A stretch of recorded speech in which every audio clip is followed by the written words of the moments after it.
L'ambassadeur de l'Union européenne en Égypte, M. Marc Franco, a accordé cette interview à notre collègue Omnia Al-Hamzaoui. Organisé par la délégation de l'Union européenne en Égypte concernant le rôle des médias dans les élections présidentielles 2011 en Égypte. Nous avons le plaisir d'avoir le chef de la délégation de l'Union européenne, l'ambassadeur Marc Franco. Bonjour. Quelle est l'importance d'une telle manifestation comme celle d'aujourd'hui, notamment dans le cadre des efforts déployés par l'UE dans le domaine de l'amélioration de la situation des droits de l'homme en Égypte? Le but de cet événement, c'est d'offrir une plateforme à la société civile égyptienne de discuter de ce thème. Je sais qu'il y a d'autres débats qui ont lieu en Égypte, aussi dans la presse, mais nous avons jugé que ça valait quand même la peine d'offrir une plateforme indépendante supplémentaire pour discuter de ces thèmes, notamment le thème de la relation entre la presse et les élections, le rôle de la presse dans la formation de l'opinion publique, le rôle de la presse dans le reflet de l'opinion publique. Et je crois que ce que nous avons entendu démontre très bien, je dirais d'abord, la qualité du débat, la possibilité d'un débat de qualité dans donc la société civile égyptienne, et deuxièmement le fait que les thèmes qui sont abordés dans ces discussions sont en fait tout à fait les mêmes thèmes que les thèmes qu'on aborde chez nous quand on discute ce genre de choses, le rôle de l'argent, l'indépendance de la presse, etc., etc. Bon, je crois qu'il y a un énorme progrès dans le sens que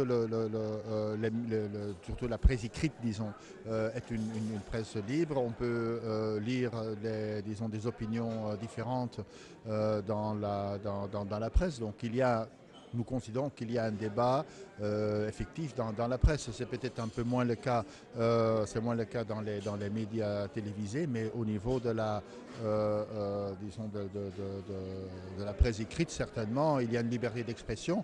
D'ailleurs, aussi quand on discute avec les collègues égyptiens, quand nous rencontrons des représentants de la société égyptienne, et il n'y a jamais aucun retenu dans la discussion, c'est-à-dire les gens discutent librement, parlent librement. Bon, je crois que nous considérons que le Conseil national joue un rôle important. Nous avons beaucoup de respect pour le travail qui a été fait, qui